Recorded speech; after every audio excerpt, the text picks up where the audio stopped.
ഓം ശ്രീ സായി ഭഗവതേ നമഃ. ശ്രീ സായിനാഥായ നമഃ.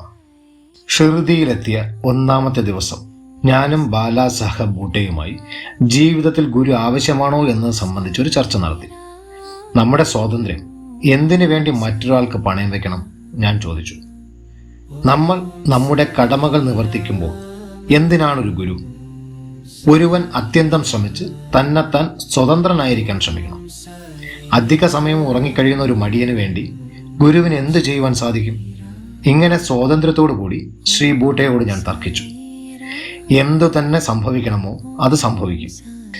എല്ലാവരും വിധിക്ക് കീഴ്പ്പെട്ടവരുമാണ്. മനുഷ്യൻ ഒന്ന് ആഗ്രഹിക്കുന്നു, ദൈവം വേറൊന്നും നൽകുന്നു. നമ്മുടെ സാമർഥ്യമോ അഹംഭാവമോ ഇവിടെ ശരിയാവുകയില്ല. ഈ ഫലനിർഭല തർക്കവാദം 1 മണിക്കൂറോളം തുടർന്നു. പക്ഷെ യാതൊരു നിശ്ചയത്തിനും എത്തുവാൻ സാധിച്ചില്ല. ഒടുവിൽ ഞങ്ങൾ തളർന്നത് കാരണം ഈ സംസാരം അവസാനിപ്പിച്ചു. ചുരുക്കത്തിൽ എൻ്റെ മനഃശാന്തിയെയും കളഞ്ഞു. ഒടുവിൽ ഞാൻ ചിന്തിച്ചു, യാതൊരുവന് ബലമായ ഉറച്ച മനസ്സും അഹംഭാവവും ഉണ്ടോ അവൻ തർക്കത്തിൽ ഏർപ്പെട്ടെന്നും, മറ്റൊരു വിധത്തിൽ പറഞ്ഞാൽ അഹംഭാവിക്ക് പര്യാലോചന തുണ്ടുകോലായും ഭവിക്കും.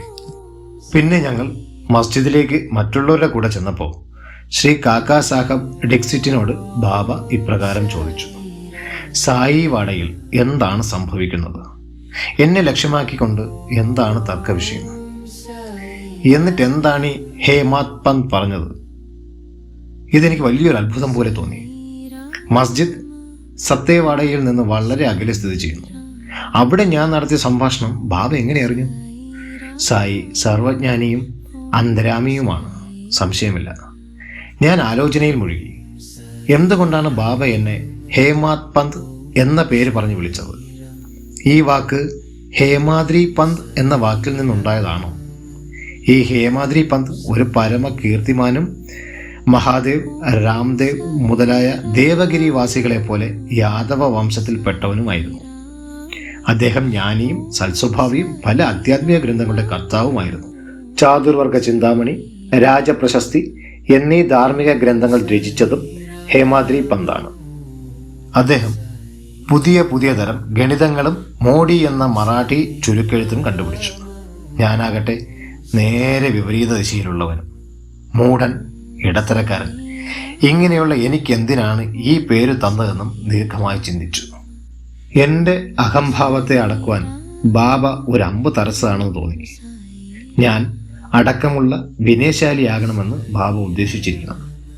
ഒരുപക്ഷെ എൻ്റെ തല സാമർഥ്യത്തിന് ഒരു പ്രോത്സാഹനമായിട്ടായിരിക്കാം ഹേമാദ്രി പന്ത് എന്ന് എന്നെ ബാബ വിളിച്ചത്. പഴയ ചരിത്രം നോക്കുമ്പോൾ ബാബ ദാബോൽക്കറെ ഹേമാത് പന്ത് എന്ന് വിളിക്കുന്നതിൽ ഒരു മഹത്വത്തിൻ്റെയും ദീർഘവീക്ഷണത്തിൻ്റെയും ശക്തി അടങ്ങിയിരിക്കുന്നതായി കാണാം. കാരണം ഹേമാത് പന്ത് സായി സംസ്ഥാനിലെ കണക്കുകളും മാനേജ്മെൻറ്റും നന്നായി നോക്കിയിരുന്നു. മാത്രമല്ല ധ്യാനം, ഭക്തി, ഉണർവ്, ജ്ഞാനം, ബുദ്ധി എന്നിവയെല്ലാം പ്രതിപാദിച്ചുള്ള സച്ചരിതം എഴുതുവാനുള്ള ത്രാണിയും ബാബ ഹേമാത് പന്തിൽ കണ്ടിരുന്നു എന്ന് പറയാം. ഗുരുവിൻ്റെ ആവശ്യകതയെക്കുറിച്ച് ബാബ പറഞ്ഞ കാര്യങ്ങളോ തൽസംബന്ധമായ കുറിപ്പുകളോ ഹേമാത് പന്ത് സൂക്ഷിച്ചിരുന്നില്ല. ശ്രീ ഡിക്സിറ്റ് ഈ വിവരങ്ങൾ കുറിപ്പുകൾ മൂലം പ്രസിദ്ധീകരിച്ചിരുന്നു. അടുത്ത ദിവസം ഹേമാത് പന്ത് ബാബയോട് സംസാരിച്ച ശേഷം കാക്കാ സാഹബ് ബാബയോട് ചോദിച്ചു, ബാബ എവിടേക്ക് പോകണം? അതിനു മറുപടിയായി ബാബ മേലോട്ട് എന്ന് പറഞ്ഞു. ഏതാണ് വഴി? അതിനുത്തരമായി ബാബ, അവിടേക്ക് പല വഴികളുണ്ട്, ഒരു വഴി ഇവിടെ നിന്നാണ് എന്ന് പറഞ്ഞു. വഴി ഇത്തിരി ബുദ്ധിമുട്ടുള്ളതായിരിക്കും. നരികൾ, സിംഹങ്ങൾ, ചെന്നായ്ക്കൾ മുതലായവ വിഹരിക്കുന്ന കാട്ടുവഴികൾ ഉണ്ടായിരിക്കും. കാക്കാ സാഹേബിനോട് ചോദിച്ച് വഴികാട്ടിയെ ഉപയോഗപ്പെടുത്താൻ പാടില്ലേ?